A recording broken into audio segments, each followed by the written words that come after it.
talk, I'm going to explain the story of my 3 albums of ancient lyre music dedicated to restoring once more the sound of the lyre of the ancient Hebrews as played by my very own, very ancient Levite ancestors in the Temple of Jerusalem. It all started off back at the beginning of 2006. I was just sort of searching on Amazon for some interesting Jewish music, and I just chanced to find a CD by the San Antonio Vocal Ensemble called Ancient Echoes, Music from the Time of Jesus and Jerusalem's Second Temple. I was hooked. I had to order one, and so I did. And I was blown away. This was the music that my very own Levite ancestors played over 2,000 years ago to accompany the singing of a Levitical choir.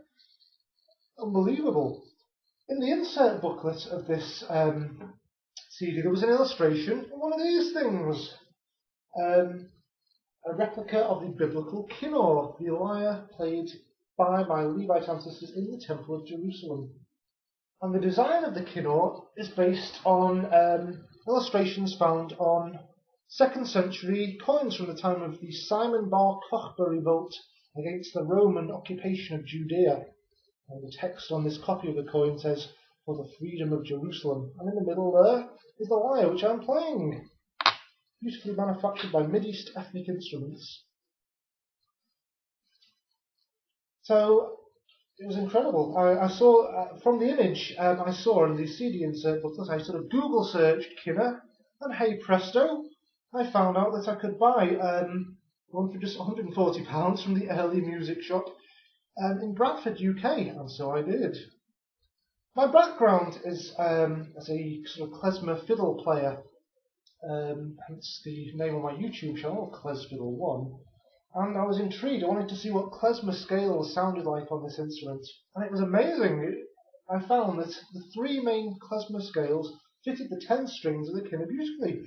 I've got it presently tuned in the Aharaba mode, the most common klezmer scale. And it just sounds haunting and mystical and magical.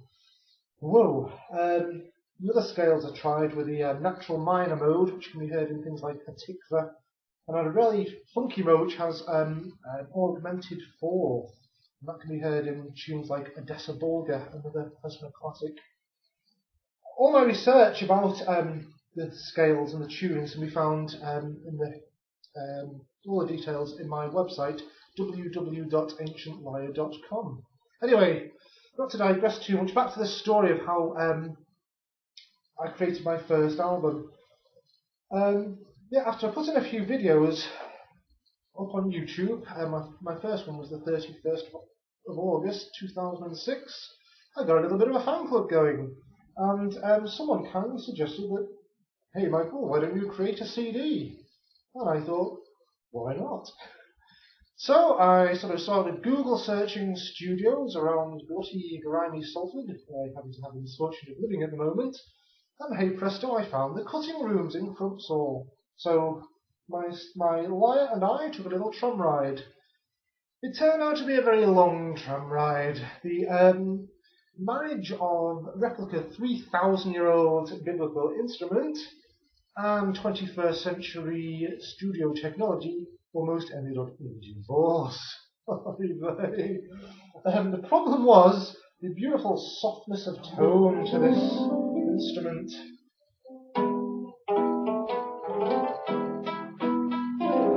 You just couldn't compete with the thrash metal rock bands that were in the other studios in the building. I'd just be in the middle of playing an intricate improvisation on a 3,500-year-old ancient Egyptian scale, and hey presto, thud! Some leather-clad, unwashed schmuck would go and slam the studio door, and I'd have to start all over again.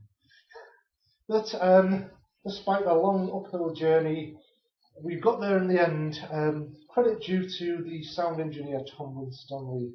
Bless you. You had infinite patience. Another problem I found was getting the EQ balance right. It took about 6 months to get this, and so I found I made all the right adjustments. But it was all worth it in the end, because 6 months later in October 2008, my first CD was produced, King David's Lyre, Echoes of Ancient Israel, available from www.cdbaby.com and downloadable from Apple iTunes. There's 22 tracks on King David's Lyre to represent the 22 letters of the Hebrew alphabet.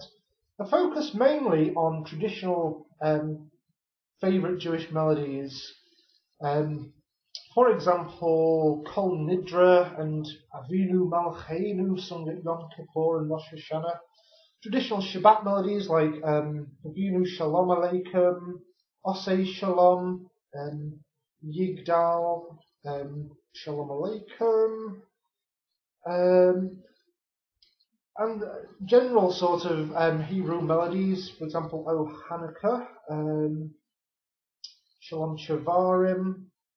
And also there's a few little klezmer gems thrown in there, for example, Kandel's Hora, sometimes known as Yiddish Hora, Odessa Bulga, and the Hesa Bulga. They're all on there. Check it out, it's cool. You can listen to lots of complete tracks on my new website, www.ancientlyre.com. There's a media player and plenty of videos there. My favourite tracks on King David's Lyre, Echoes of Ancient Israel, are track 1, the Music of Moses, which is a genuine improvisation on a 3,500-year-old ancient Egyptian scale. All the details I say on ancientlyre.com. My other favourites were the klezmer melody called Verdichiava Kosid. That's track 7. Mystical sounds, that scale. I love it. My other favourite on here was, if I can find it, Osei Shalom, means he shall bring peace. It's beautiful Shabbat melody. And Odessa Bulga, klezmer melody, track 10. I can't remember if I mentioned that or not. But anyway, check it all out, it's cool. Following King David's Lyre, Echoes of Ancient Israel, I came up with this. Lyre of the Levites. The album cover, if you can just about make that out, is actually based on an illustration of the Dead Sea Scrolls, over which I put the text. And there's 12 tracks on Lyre of the Levites to represent the 12 gems which were worn in the breastplates of the Levitical priests in the Temple of Jerusalem, which represented the 12 tribes of Israel. That's mostly concentrated, as I say, on the klezmer repertoire.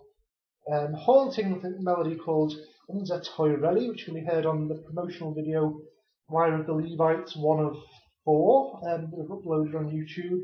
Noch Havdalah, traditional Jewish wedding song, Shizn Kala Mazel Tov.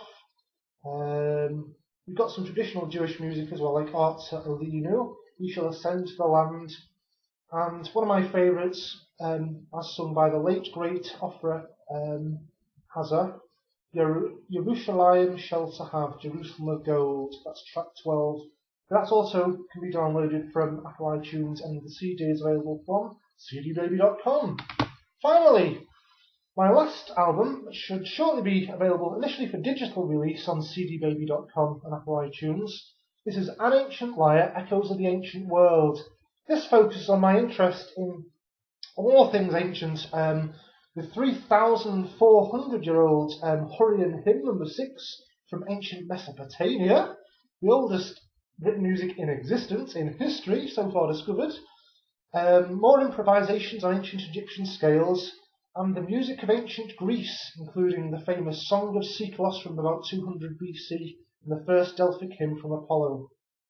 I hope you enjoy this little mystical, mellow voyage into the depths of antiquity. Goodbye for now.